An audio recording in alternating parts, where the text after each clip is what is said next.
আসসালামু আলাইকুম রহমতুল্লাহ। আলহামদুলিল্লাহি ওয়াহদাহু ওয়াসসালাতু ওয়াসসালামু আলা মান লা নাবিয়্যা বা'দা। আম্মা বা'দু ফাআউযু বিল্লাহি মিনাশ শাইতানির রাজীম। বিসমিল্লাহির রহমানির রহিম। লাকাদ কানা লাকুম ফী রাসূলিল্লাহি উসওয়াতুন হাসানাহ। ওয়া ক্বালা আন-নাবিয়্যু সাল্লাল্লাহু আলাইহি ওয়াসাল্লাম মান আহদাসা ফী আমরিনা হাযা লাইসা মিনহু ফাহুয়া রাদ্দুন। أو كما قال النبي صلى الله عليه وسلم سبحانك لا علم لنا إلا ما علمتنا إنك أنت العليم الحكيم رب اشرح لي صدري ويسر لي أمري واحلل عقدة من لساني يفقه قولي رب زدني علما اللهم لا سهل إلا ما جعلته سهلا وأنت تجعل الحزن إذا شئت سهلا। সমস্ত প্রশংসা আল্লাহ পাকের জন্য, যে আল্লাহ পাক আমাদেরকে পবিত্র জুমার দিনে পবিত্র হয়ে পবিত্র জুমার নামাজ আদায় করার জন্য আমাদেরকে মসজিদে আসার জন্য সুযোগ করে দিয়েছেন। এজন্য আমরা জবান থেকে শুকরিয়া আদায় করি আলহামদুলিল্লাহ। অসংখ্য দুরূদ ও সালাম ওই নবীর জন্য, যেই নবী দুনিয়াতে আসছেন সমস্ত মানব জাতির জন্য রহমত হিসাবে এবং মুসলমানদের জন্য রহমত এবং আদর্শ হিসাবে। সেই নবীর শানে দুরূদ পাঠ করি সাল্লাল্লাহু আলাইহি ওয়াসাল্লাম। আল্লাহুম্মা সাল্লি ওয়া সাল্লিম আলা নাবিয়্যিনা মুহাম্মদ সাল্লাল্লাহু আলাইহি ওয়া আলা আলিহি ওয়া আসহাবিহি ওয়া বারাকা ওয়া সাল্লামা তাসলিমান কাসীরা। আম্মা বাদ। রবিউল আউয়াল মাস, রবিউল আউয়াল মাসের রসুল করিম সাল্লাল্লাহু আলাইহি সাল্লামের দুনিয়া থেকে বিদায় নিয়েছেন এবং রবিউল আউয়াল মাসেই নবী করিম সাল্লাল্লাহু আলাইহি সাল্লাম জন্মগ্রহণ করেছেন। এই জন্য এই মাসে নবী করিম সাল্লাল্লাহু আলাইহি সাল্লামের নামে মিলাদুন নবী এবং সিরাতুন নবী মাহফিল হয়। মিলাদুন নবী মাহফিল, সিরাতুন নবী মাহফিল। মিলাদুন নবী মাহফিল কী জিনিস এবং সিরাতুন নবী মাহফিল কী জিনিস, মিলাদুন নবী কেন হবে, কেন হবে না, এবং সিরাতুন নবী কেন করতে হবে, এই বিষয় নিয়ে কিছু কথা বলব। তো প্রথম কথা হলো, কোরআনে পাক থেকে যে আয়াত পাঠ করেছি, আল্লাহ বলেন লাকাদ কানা লাকুম ফী রাসূলিল্লাহি উসওয়াতুন হাসানাহ। নিশ্চয়ই আল্লাহর রসুলের মধ্যে তোমাদের জন্য রয়েছে উত্তম আদর্শ। আল্লাহ বলতেছেন নিশ্চয়ই রসুলের মধ্যে রয়েছে তোমাদের জন্য উত্তম আদর্শ। এই তোমরা কারা? এই তোমরা হলো মুসলিমদেরকে বলতেছে, যেহেতু কোরআন হলো মুসলিমদের, এজন্য মুসলিমদের জন্য উত্তম আদর্শ হলো মুহাম্মাদুর রাসূলুল্লাহ সাল্লাল্লাহু আলাইহি সাল্লাম। মুহাম্মাদুর রাসূলুল্লাহ সাল্লাল্লাহু আলাইহি সাল্লামের থেকে উত্তম কোনো আদর্শ মুসলিম জাতির জন্য নেই, কোনো জাতির জন্যই নেই। কিন্তু মুসলিমদের জন্য আল্লাহ নির্দিষ্ট করে আমাদের নবীর জীবনটাকে আদর্শ সাব্যস্ত করলেন কেন? যে করার কারণ হলো যে মুসলিমরা যদি মুহাম্মাদুর রাসূলুল্লাহ সাল্লাল্লাহু আলাইহি সাল্লামকে আদর্শ হিসাবে না মানে, তাহলে আল্লাহর কাছে দাঁড়ানোর পর কিয়ামতের ময়দানে মুসলিমরা পর্যন্ত আটকা পড়ে যাবে। তারা নিজেদেরকে মুসলিম দাবি করেছে, নিজেদেরকে মুসলিম বলতো, মনে করত, কিন্তু মুহাম্মাদুর রাসূলুল্লাহ সাল্লাল্লাহু আলাইহি সাল্লামকে আদর্শ না মানার কারণে তারাও জাহান্নামী হয়ে যাবে। এই জন্য বিশেষভাবে মুহাম্মাদুর রাসূলুল্লাহ সাল্লাল্লাহু আলাইহি সাল্লামের উম্মত যারা, তাদেরকে সতর্ক বার্তা হিসাবে এই কথা বলা হয়েছে। সেই জন্য পরবর্তী আয়াতের মধ্যে বলছে যে উত্তম আদর্শ কাদের জন্য? তো লিমান কানা ইয়ারজু লিকা আল্লাহ, ওই ব্যক্তির জন্য যে ব্যক্তি আল্লাহর সামনে দাঁড়ানোর আশা রাখে, ওয়াল আখিরা, এবং কিয়ামতের দিনের কিয়ামত হবে, হিসাব নিকাশ হবে, এই কথা যে বিশ্বাস করে তাদের জন্য। এবং যারা বেশি বেশি জিকির করে তাদের জন্য। জিকির মানে বেশি বেশি আল্লাহকে স্মরণ করে, আল্লাহকে স্মরণ করে। তাহলে আল্লাহর কাছে বিচারের কাঠগড়ায় দাঁড়াইতে হবে, এই কথা যে বিশ্বাস করে কিয়ামতের ময়দানে তার হাজিরা দিতে হবে, এই কথা যে বিশ্বাস করে আর যে আল্লাহকে বেশি মনে রাখে, তাদের জন্য হলো মুহাম্মাদুর রাসূলুল্লাহ সাল্লাল্লাহু আলাইহি সাল্লামের জীবনের ভিতরে হলো সর্বোত্তম আদর্শ। এজন্য যদি কেউ বলে যে আমরা বেশি জিকির করি, আমাদের নবীর আদর্শের দরকার নেই, তা হবে না। কারণ আল্লাহ বলছে যারা বেশি জিকির করে এবং যারা কিয়ামতের দিবসকে বিশ্বাস করে, যারা আল্লাহর কাছে হিসাব দিতে হবে এই কথাকে বিশ্বাস করে, তাদের জন্য হলো মুহাম্মাদুর রাসূলুল্লাহ সাল্লাল্লাহু আলাইহি সাল্লামের জীবনের মধ্যে হলো সর্বোত্তম আদর্শ। রাসূল করিম সাল্লাল্লাহু আলাইহি সাল্লাম বলেন, মান আহদাসা ফি আমরিনা হাদা, যে ব্যক্তি আমার আনিত এ শরীয়তের ভিতরে কোনো নতুন কিছু তৈরি করে, কোনো নতুন কিছু উদ্ভাবন করে, লাইসা মিনহু, যেটা আমার এ শরীয়ত দ্বারা প্রমাণিত না, ফাহুয়া রদ্দুন, সেটা হলো প্রত্যাখ্যাত, সেটা গ্রহণযোগ্য নয়। এটা সহিহ বুখারীর হাদিস। তো রাসূল করিম সাল্লাল্লাহু আলাইহি সাল্লামের জীবন আদর্শ আমাদের একমাত্র আদর্শ। আবার রাসূল বলছেন যে আমার জীবন আদর্শের বাহিরে যদি কেউ নতুন কিছু বানায়, নতুন কিছু করে, তাহলে সেটা আল্লাহর কাছে গ্রহণযোগ্য না, সেটা আমার উম্মতের কাছে, আমার কাছে সেটা প্রত্যাখ্যাত, গ্রহণযোগ্য না। শব্দটা কি? মান আহদাসা ফি আমরিনা হাযা, যে আমার এই শরীয়তের ভিতরে যে নতুন কিছু তৈরি করলো যেটা আমার শরীয়তের অন্তর্ভুক্ত না, সেইটা প্রত্যাখ্যাত। অন্য হাদিসের মধ্যে আছে কুল্লু মুহদাসাতিন বিদআহ, প্রত্যেক নতুন জিনিস হলো বেদাত, প্রত্যেক নতুন জিনিস বেদাত। অকুল্লু বেদাতিন দলালাহ, আর প্রত্যেক বেদাত হলো গুমরাহি। অকুল্লু দলালাতিন ফিন্নার, আর প্রত্যেক গুমরাহি জাহান্নামে নিয়ে যায়।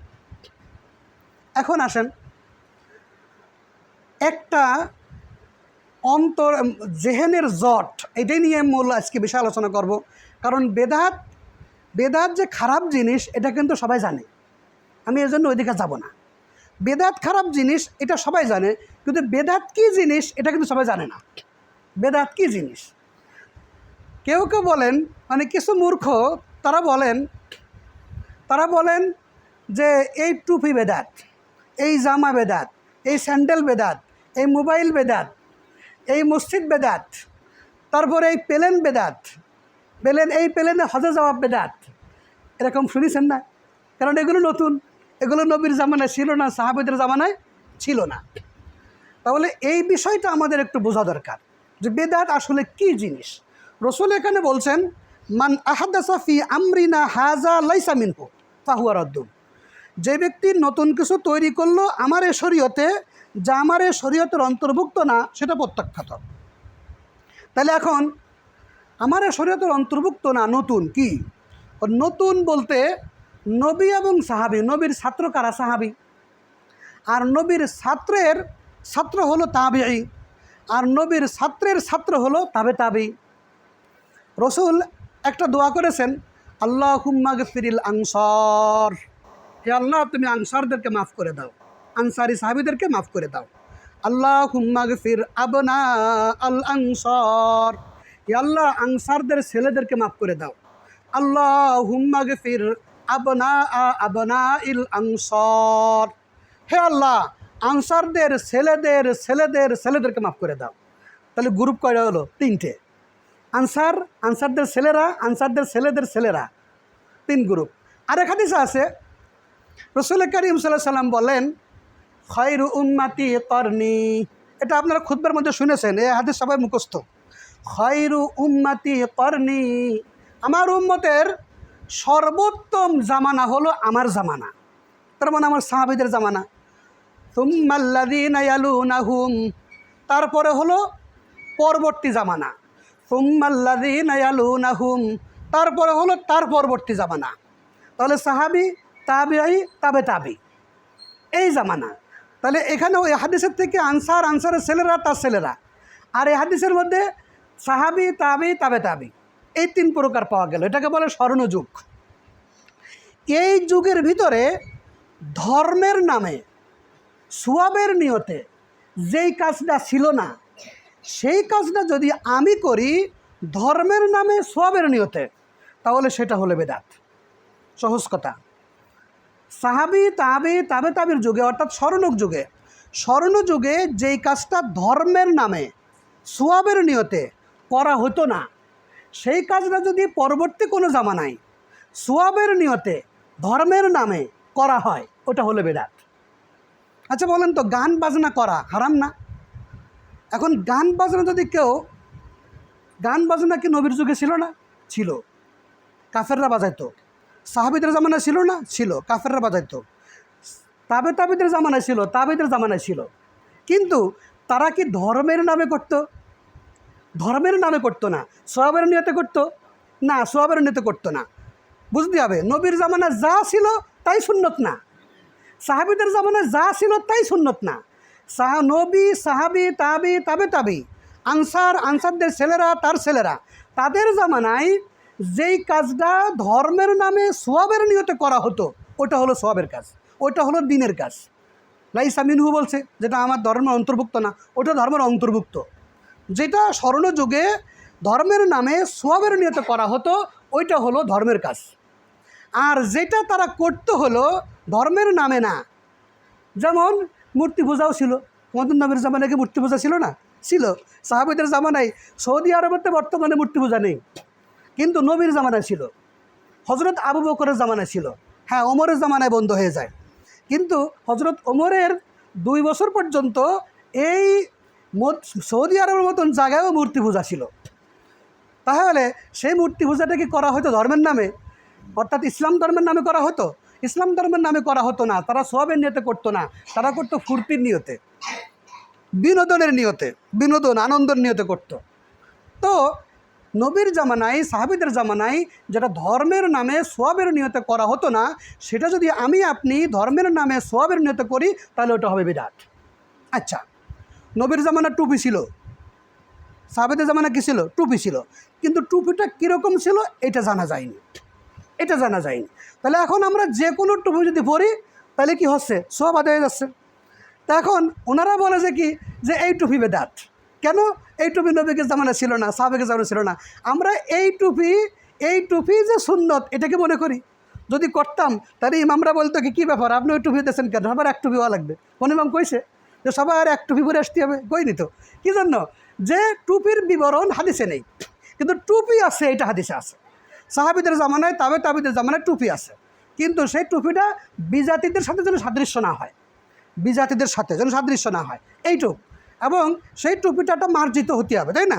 এই তো এখন এটা কয় যে আমরা যে টুপি মাথা দিই, এই টুপি বেদাত। কেন? এটা নবীর জামানায় ছিল না। তা আমরা এই টুপি মাথা দিই, এইটা মনে করে না যে এই টুপির দ্বারাই সওয়াব হবে, আর কোনো টুপির দ্বারা সওয়াব হবে না। এরা কয় যে কি স্যান্ডেল পরা বেদাত, যে এই স্যান্ডেল তো সে জামানায় ছিল না, নবীর জামানায় ছিল না, এজন্য স্যান্ডেল পরা বেদাত। বলেন তো, আমরা কি স্যান্ডেল পরি, এটা কি ধর্মের নামে সওয়াবের নিয়তে? না, ধর্মের নামে সওয়াবের নিয়তে না। এরা কয় যে কোরআন শরীফ, এই কোরআন শরীফ বানানো বেদাত, কারণ নবীর জামানাতে কোরআন ছিল না।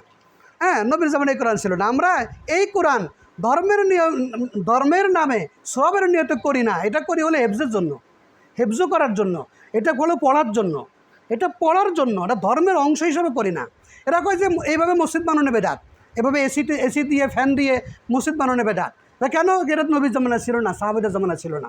হ্যাঁ, আমরা এইভাবে যে মসজিদ বানাই, এইভাবে যে এগুলো করি, এটা ধর্মের নামে সওয়াবের নিয়তে না, বরং এটা হলো মুসল্লিদের সুবিধার জন্য, মুসল্লিদের সুবিধার জন্য। আর মুসল্লিদের সুবিধা যেটাই করবেন ওটা সওয়াব আছে, ওটা হলো মুসল্লিদের সুবিধা দেওয়ার কারণে সওয়াব। মুসল্লিদের সুবিধা যেভাবে দেবেন ওইটাই সওয়াব। নবী তো ভাত খাতেন না, নবী তো রুটি খাতেন, খেজুর খাতেন। এরা কয় যে ক্ষেত্রে ভাত খাওয়া বেদাত। না, খাইতে হবে হালাল খাবার, হালাল খাবার খাইতে হবে, এটাই ফরজ, এটাই সুন্নাত। এখন আমরা ভাত খাওয়া এটা হালাল খাবার, তাই আমরা খাই। কেন? খাওয়া আল্লাহর হুকুম, আল্লাহ বলছেন কুলু আশরাবু ওয়ালা তুসরিফু, তোমরা খাও পান করো এবং অপচয় করো না, অর্থাৎ খেয়ে পান করে তা দিয়ে তোমরা পাপ করো না, ওই শক্তি দিয়ে পাপ করো না। তো আমরা খাই কেন? আল্লাহর হুকুম। তো ওখানে এই জন্যে খাই না যে ভাত খাওয়া শরীয়তের, ভাত খাওয়া হুকুম, কিন্তু ভাত খেতে হবে এটা না। তো মসজিদ বানাইতে হবে এটা আল্লাহর হুকুম, কিন্তু মসজিদটা দেওয়াল কেমন হবে, মসজিদের ব্যবস্থাপনা কেমন হবে, মসজিদের মেহরাব মেম্বার কেমন হবে, এইগুলো আমাদের মুখ্য বিষয় না। এগুলো নবী সাহাবেকের জামানায় এগুলো বিস্তারিত কোনো বিবরণ নেই। আমরা মসজিদ বানাইতে হবে এইটা, কিন্তু সেই মসজিদের ভিতরে যেন দিনই পরিবেশটা ঠিক থাকে। হ্যাঁ, এটা আপনাদের সামর্থ্য অনুযায়ী যে কোনোভাবে মসজিদ করতে পারেন, কিন্তু মসজিদের দেওয়ালের সামনে যদি আপনি বেশি নকশা করেন তাহলে তো মুসল্লিদের ক্ষতি হবে। আমি করবো মুসল্লিকে সুবিধার জন্য না, কিন্তু মসজিদের দেওয়ালে আপনি নকশা করলেন, মসজিদের দেওয়ালে আপনি ক্যালেন্ডার ঝুলে রাখলেন, মসজিদের দেওয়ালে আপনি বিভিন্ন রকমের আইটেম করলেন, এরকম যদি করেন তাহলে তো মুসল্লিদের অসুবিধা। মুসল্লিদের সুবিধার জন্য যেটা করবেন ওইটা করতে পারবেন, মুসল্লিদের যেটা অসুবিধা হবে ওইটা করা যাবে না যদি নবী সাহাবীদের জামানা না থাকে। তাহলে মাদ্রাসা, প্রচলিত মাদ্রাসা, ওরা কাছে প্রচলিত মাদ্রাসা বেদাত, কেন? নবী সাহাবী তাবিন জমানা ছিল না প্রচলিত মাদ্রাসা। তো প্রচলিত মাদ্রাসা এইটার দিনের অংশ হিসেবে করা হয় না, বরং দিনের অংশ হলো এলেম শিখা, এলেম শিখা এবং শিখানোর ব্যবস্থাপনা,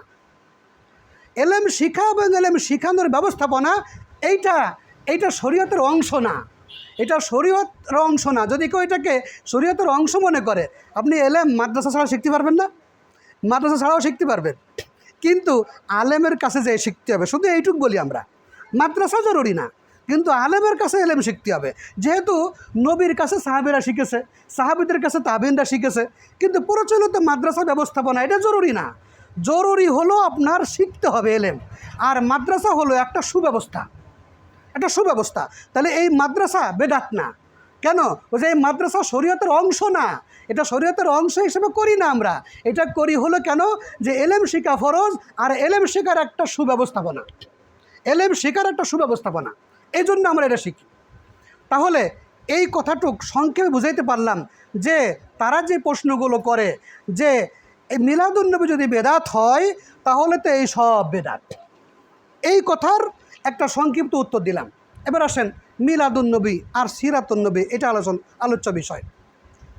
মিলাদ শব্দের অর্থ হলো জন্ম, মিলাদ মানে জন্ম, মিলাদুন্নবী মানে কি? নবীর জন্ম। এখন নবীর জন্ম কবে হয়েছিল এই ব্যাপারে আমরা একটু আসি। সহিহ মুসলিমে আছে, রাসূল করিম সাল্লাল্লাহু আলাইহি সাল্লামকে জিজ্ঞাসা করা হলো যে আপনি সোমবারের রোজা রাখেন কেন? তো রাসূল করিম সাল্লাল্লাহু আলাইহি সাল্লাম বলছেন যে ওই দিনে আমি জন্মগ্রহণ করেছি। তাহলে রসুলের জন্মবার কী বার? সোমবার। রসুলের জন্মবার হলো সোমবার। এখন রসুলের জন্ম সাল কি? রসুলের জন্ম সাল, তো রসুলের জন্ম সাল ইংরেজি হিসাবে 670 জন্ম সাল, এটা ইংরেজি হিসাবে। তখন তো হিজরি সাল গণনা করা শুরু হয়নি। এখন মাস কি ছিল? তো মাস ছিল দুটো বিবরণ আছে, একটা হলো রমজান মাসের আর একটা হলো রবিউল আউয়াল মাস। তো রমজান মাসেরটা গ্রহণ করেন নাই, তো রবিউল আউয়াল মাসেরটা গ্রহণ করেছে। এখন রবিউল আউয়াল মাসের কয় তারিখ? ইবনে কাসির সব থেকে বিজ্ঞমানের ঐতিহাসিক এবং বিজ্ঞমানের মুহাদ্দিস ইবনে কাসির আল বেদায়া ওয়ান নেহায়ার মধ্যে লিখেছেন যে 2 তারিখ, 8 তারিখ, 9 তারিখ, 12 তারিখ, 17 তারিখ, এই 5টা মতামত। আর মতামতগুলো রবিউল আউয়াল মাসের 8 দিন বাকি থাকতে, এই 6টা মতামত। আর রমজান মাসের একটা মতামত আছে, মোট 7টা মতামত উল্লেখ করেছে। তাহলে এই 7টা মতামতের মধ্যে আমরা রমজানটা বাদ দিলাম। এবার আসুন রবিউল আউয়াল ভিতরে, তো উনি সব থেকে বেশি গ্রহণযোগ্য 3টা মতকে নেছেন। একটা হলো 8, 9 আর হলো 12। তো এবার এই 3টে তারিখ গবেষণা করেছেন ভারতের ঐতিহাসিক মোহাম্মদ মিয়া রহমতুল্লাহ আলাই। উনি লিখেছেন তারিখুল ইসলাম। তো তো তারিখুল ইসলামের ভিতরে 9 তারিখটা উনি প্রাধান্য দিয়েছেন। এরপরে কিছুদিন পরে, এখন যখন বিজ্ঞানের যুগ, উন্নত বিজ্ঞানের যুগ, বিজ্ঞানের যুগে কিন্তু অনেক কিছু আবিষ্কার করা যায়। যেমন আপনার জন্ম তারিখ যদি আপনার বার মনে থাকে, তাহলেই বৈজ্ঞানিকরা বের করে ফেলতে পারে হিসাব করে, বার মনে থাকলে। আর আপনার যদি এরকম তারিখ মনে থাকে কিন্তু বার মনে নেই, তখন ওই তারিখ দিয়ে বার বের করে ফেলতে পারে না? এটা কিন্তু হিসাবে পারা যায়। তো রসুলের যে জন্মবার সোমবার, এটা হাদিসে আছে, জন্মবার সোমবার, কিন্তু রসুলের জন্ম তারিখটা হাদিসে নেই। তো এটা ঐতিহাসিকরা বিভিন্ন রকম লিখেছে। তো এবার জন্মবার দিয়ে এবার বৈজ্ঞানিকরা এটাকে রিসার্চ করেছে।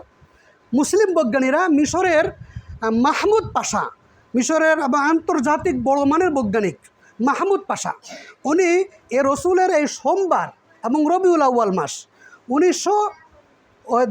670 যে জন্ম যে সাল, ওই সালের সাথে মিলে এবার দেখেছে যে কি, যদি 12 রবিউল আউয়াল হয় তাহলে 12 হয় বৃহস্পতিবার হয়ে যায়। এখন যদি সোমবার করতে হয় তাহলে হয় 9 তারিখ, সোমবার হলে 9 তারিখ হয়। তা আমাদের তো সোমবার ঠিক রাখতে হবে, যেহেতু রসুল সোমবারে আজীবন রোজা রাখতেন নিজের জন্মদিবস পালন করার জন্য। তাহলে জন্মদিবস মাসিক না, বার্ষিক না, সাপ্তাহিক, প্রতি সপ্তাহে আসে, এটা রসুল পালন করতেন। এটাও অমান্য করার কিছু নেই, এটা আমাদের মানা মুস্তাহাব। কিন্তু এই তারিখটা বিজ্ঞানের যুগে গবেষণা করে এটা পাওয়া গেছে হলো 9 রবিউল আউয়াল। তাহলে রসুলের জন্ম তারিখ হলো, যদি জন্মদিনের আনন্দ উৎসব করতে হয় তাহলে কয় তারিখে করতে হবে? 9 তারিখ। যেহেতু বিজ্ঞানের যুগে ধোঁকা দেওয়ার সুযোগ নেই, বিজ্ঞানের যুগে ধোঁকা দেওয়ার কোনো সুযোগ নেই, এটা সব আবিষ্কার করা যায়। যতক্ষণ পর্যন্ত বিজ্ঞান কোরআন সুন্নাহ বিরোধী কিছু না বলে, ততক্ষণ পর্যন্ত এখনকার মানুষ বিজ্ঞান মানতে বাধ্য, কি তাই না? তাহলে এই জন্মদিবস আনন্দ উৎসব হিসেবে পালন করতে হয়, তাহলে 9 তারিখ পালন করতে হবে।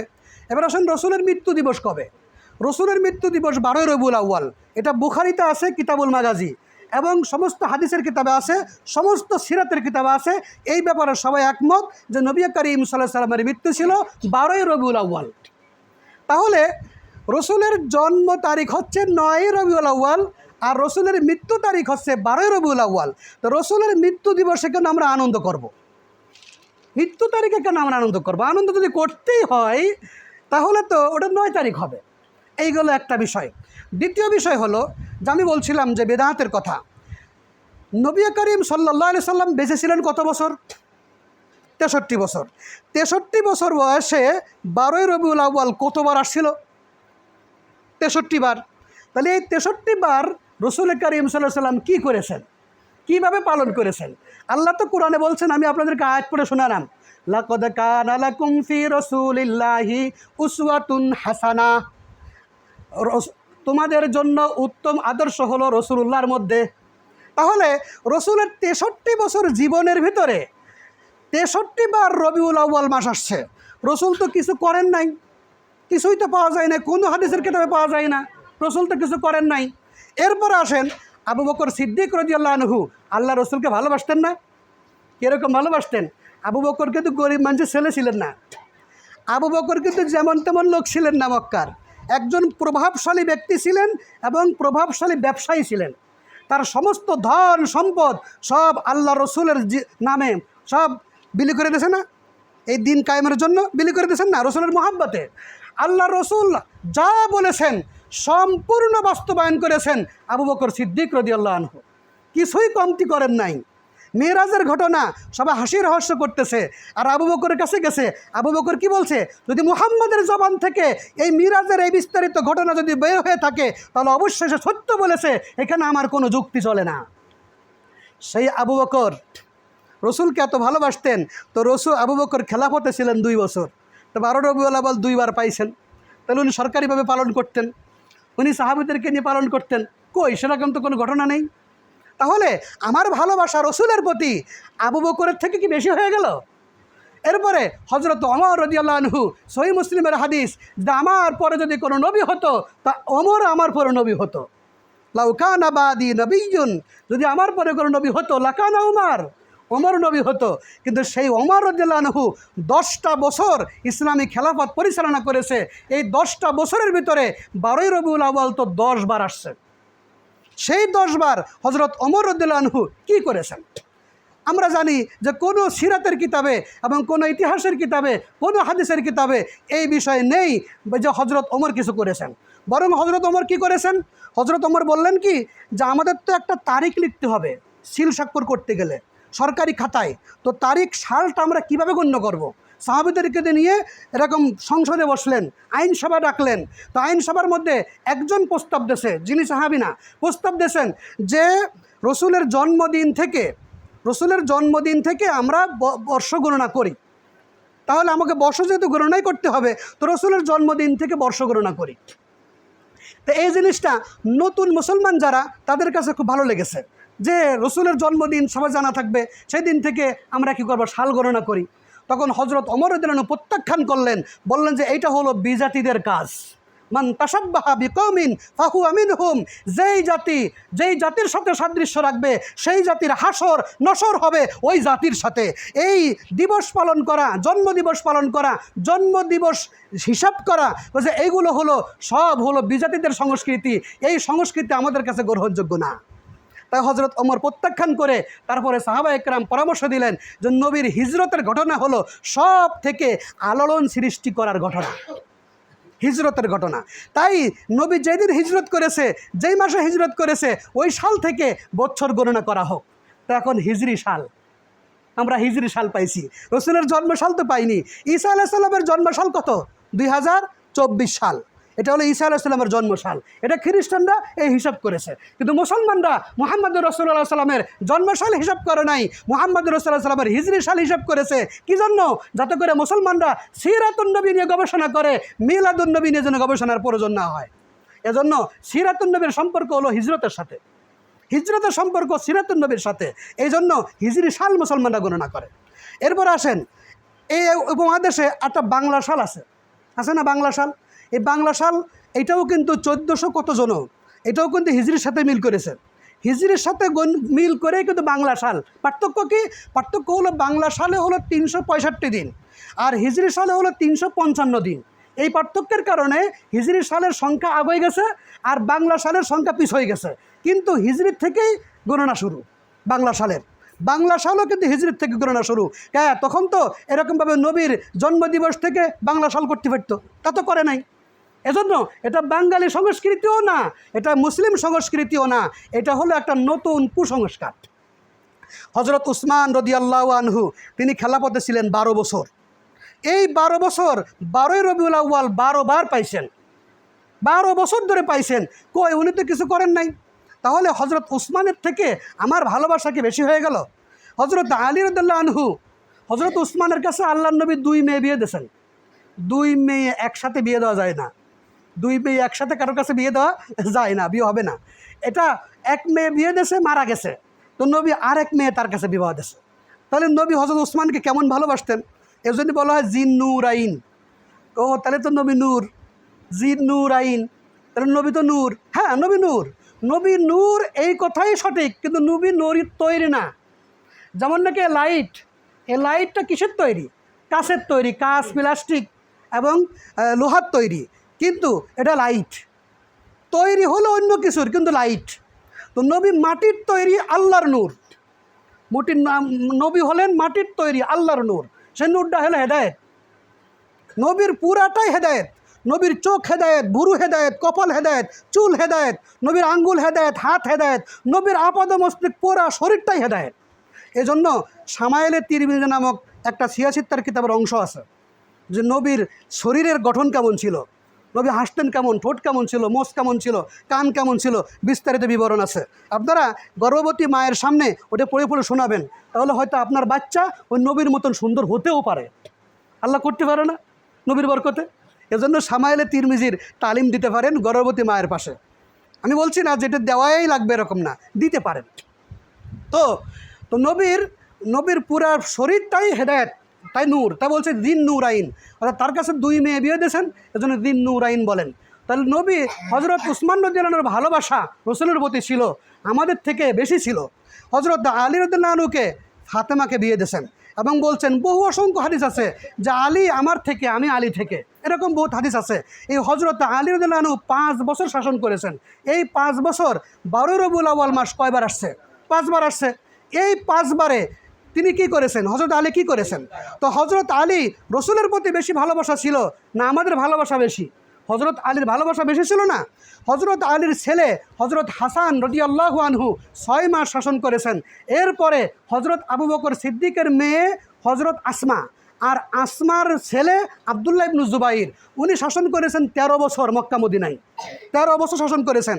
এবং উনার পরে এরপরে আসলে হলো ওমর ইবনে আব্দুল আজিজ রহমতুল্লাহ আলাই, এরকম পুরা দুনিয়ায় 2 বছর শাসন করেছেন। এইভাবে 100 হিজরি পর্যন্ত সাহাবীদের শাসন চলে। হ্যাঁ, তবে হজরত আলীর হজরত মুয়াবিয়া মাঝখানে 19 বছর ছিল। তো হজরত মুয়াবিয়ার শাসনের পর থেকে খেলাফত ভেঙে যায়, বিভিন্ন রকমের সমস্যা দেখা দেয়, কিন্তু মূল মক্কা মদিনার পরিচালনা ওই সাহাবীদের হাতেই ছিল 101 হিজরি পর্যন্ত। তাহলে 101 হিজরি পর্যন্ত মক্কা মদিনার ভিতরে এরকমভাবে কোনো সাহাবী তাবিনদের মাধ্যমে এই অনুষ্ঠান নেই। তাহলে এইটা আমরা করব কেন? এইটা করবো কেন এটা বলেন? বলছে এটা সবের জন্য করবো। সোয়াবের জন্য করতে গেলে তো সমস্যা। আপনি বিনোদনের জন্য করেন, সবের জন্য করতে পারবেন না। আপনি দিনের অংশ মনে করে করতে পারবেন না, কারণ দিনের অংশ মনে করে করতে গেলে তো সেই জামানায় পাওয়া যেতে হবে, এর অস্তিত্ব থাকতে হবে। জি ভাই, এখন সময় হয়ে গেছে। আমি বিগত 3 জুমা ধরে জালেম, মজলুম এবং জুলুম এই বিষয় নিয়ে 3 জুমা আলোচনা করেছি। তো এই জুমা যেহেতু মিলাদুন্নবী সামনে, আমাদের রবিউল আউয়াল মাস চলতেছে, সেই জন্য এই জুমার আলোচনা বিষয় এইটাই করলাম। অনেক সংক্ষিপ্ত আকারে আপনাদের কাছে আলোচনা পেশ করলাম। আমার কথা চলবে? জি, টাইম হয়ে গেছে। তাহলে আমরা 4 রাকাত কাবুল জামার নামাজ পড়ে নিই।